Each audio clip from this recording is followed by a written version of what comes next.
well, there's still too many of them here. Asks them all to go down and prepare for battle by drinking out of the stream. And he says all of I can't remember which one it was, but some of them, if they scoop the their water, hand up and they drink like this, go over to this side. And if they drink like a dog, go over to this side. And it was the people who drank like a dog. There was only 300 of them. I mean, a very small army compared to the Midianites. But he sends the rest of them home, and these 300 go out. And even the battle itself is fascinating. They go out at night, and they have these torches hidden in jars. And horns. And they have their horns. It kind of reminds me a little bit of the Battle of Jericho, where they march around Jericho and on the seventh day. But they go at night and they surround the Midianite camp. At a certain time, they start blowing the horns. They break the lights open, and the Midianites are so confused that they end up killing each other. Fascinating story, and that's the way that God prevails over the Midianites, over the enemies of that day, of the Israelite people. So, yeah, and then we get to Samson, and another interesting progression. Deborah was the first judge, and Samson was the last judge, and Gideon's somewhere in the middle. Yeah, and there's these cycles that go through. They, like with Gideon, they kind of the Midianites basically kill themselves, and Israel is free, and then they give thanks to God, and everything is good. But then again, they slowly start. Maybe I don't have to follow these laws that God is asking me to do. I don't really want to love my neighbors. So anyway. Back to the cycle, the last one's so Samson. It's interesting too that as we progress through the judges, the judges end up having more and more weaknesses. Yeah. Too. So none of them are perfect. No. Samson's probably the best known story. The strong man, Samson the strong man. Yeah. And yeah. So he has an interesting birth story. Yes. too. An angel appears to his mom and says, you're going to have a baby, and she promises to raise him as a Nazarene. And what does that mean? The Nazarene were one of the tribes of the priesthood of the Israelite people, one of the 12 tribes of Israel, and really was one of those that were in the priesthood. Okay, so special food and don't cut the hair or the beard or shave. Yeah. So and he'll be given great strength. Yeah. Yeah. So and the people were being oppressed by this time by the Philistines, and so Samson grows up and has his strength, and he decides he wants to marry a Philistine, which is not an Israelite, and his parents are like, I don't think so, and he's like, well, yes, and so they're like, well, okay. And he's on his way to meet his bride, and this lion comes, and he's given strength to kill the lion. Yeah, and it gets a little confusing, I think. It is. It's a strange story. He kills this lion and goes off to, I think he goes off to the wedding, actually, and he comes back, and there's a beehive has developed in the carcass of this lion, and they're honeybees, and it's a bizarre story, but he uses that to bring a challenge to I think it's the Philistines. I could be wrong, but even at his wedding it's party, at the wedding party, yeah. And he challenges them, that out of the meat eater comes the sweet, or something like that. And what does that mean? What is that? If you tell me what that means, I'll give you my wardrobe, my clothing, or something. And of course, the Philistines are trying to figure it out. They ask in secret Samson's wife, what does it mean? We want to win this challenge, and she gets it out of him. And she tells them, and so the Philistines win the clothing or something of Samson, and Samson's really mad. He gets mad. But he realizes that maybe his wife can't be trusted. And so there's this whole story about how she's trying to find out for the Philistines how Samson has this great strength. Well, that's his second wife, though.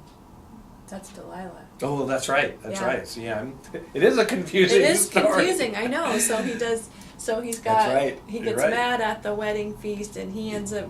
People die. He ends up going That's back right. home later. He meets Delilah, falls in love. Another Philistine, Yeah, yeah. and they get married. And then she's just okay. She's about the same as the first. She's about the same as the first, and she tests him 3 times. So Samson was given this great gift of strength, but not of wisdom. No, Okay, because not so she's much. like, tell me, how do you get your strength? Yeah. You know, and so he makes up one lie after another 3 times, and like one of them is fresh willow branches or Yeah, yeah, whatever, yeah. and so he's sleeping and Or gets new tied ropes up. Yes, and- new yeah. ropes, or And he put my break- hair in yeah, a yeah. loom. She And- does it at night. She does ties it his at night, hands he up wakes and he up breaks. and every time he tells her, but okay, I was like, come on, Samson.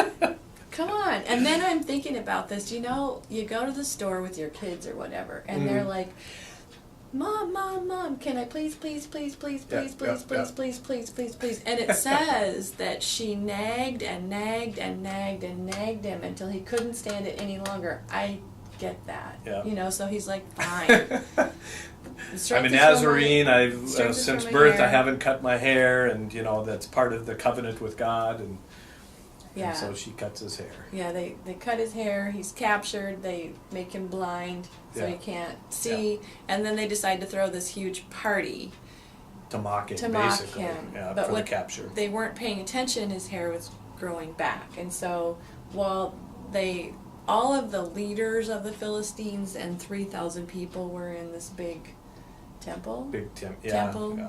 pillars of the temple, yeah. Sure. And that's the part that we know from This is even the The famous Sunday part. school stories where he's tied to the pillars and Yeah. he He calls on God. It's all about trusting God. Oh Lord, Comes back to hear me God. one last time, Yeah. and this is about you. And he uses his strength Yeah. and knocks the. was it the Cecil B. DeMille black and white, pushes the pillars and the roof Yeah. collapses and basically the Philistines are no more. Yeah. And the Israelite people are once again delivered. Yeah. So, So after the period of Judges, then the people are like, okay, this isn't working. mhm, We want a king. mhm. They nag God. To which God doesn't God. want to give them a king No. necessarily either, but that's another rotation. That's I another think. rotation, but so it enters us into the period of kings, Yeah. and then we are entered into the period of prophets, and then finally we're ushered into the New Testament with Jesus, who ends up breaking. That cycle, This cycle. of needing this this military type leader, and where Jesus comes in obviously as a leader that shows really what God intends for us as God's people through loving not only your neighbor but even your enemy, even so much so that Jesus is willing to go to the cross and to die not just for us who are following in Christ's footsteps, but for all people throughout the world. It's that ultimate gift of salvation and love that Jesus shows us, and that expresses God's love for everyone. So how are we doing all this? Yeah, please. With kids, yeah. We're going to try to keep this to 10 minutes. It's not going to work. Sure. Tell us what happens Okay. on Sunday. So we will be starting with an overview. I'll be doing a presentation for kids to kind of frame it, put it in the chronology of the Old Testament, and help them understand a little bit more what we're going to be studying. Mm-hmm. Probably not in the detail that you have just heard here. No. And then we're going to, as I started at the beginning of this recording, we're going to be looking at how do we use our gifts. So the following weeks of the rotation, kids will be going to different places using their gifts. So in Good. one place they'll be baking cookies. Nice gift to I have. know, always good. Yep. That we're going to be putting in care packages to sending to members of our congregation that can't always be here. Oh, nice. And then we will also have another rotation where kids are going to this time make quilts, lap quilts for kids in the hospital. Oh, nice. Yeah. They have to be pretty brave Yeah. in the hospital, and we're Yeah. connecting Gideon in with that, his bravery. Sometimes we've done murals or other things, and there's a lot of options. And this year we're doing quilts. Nice. And another one that is an option that's out there is using our physical strength, Mhm. like Samson, Mhm.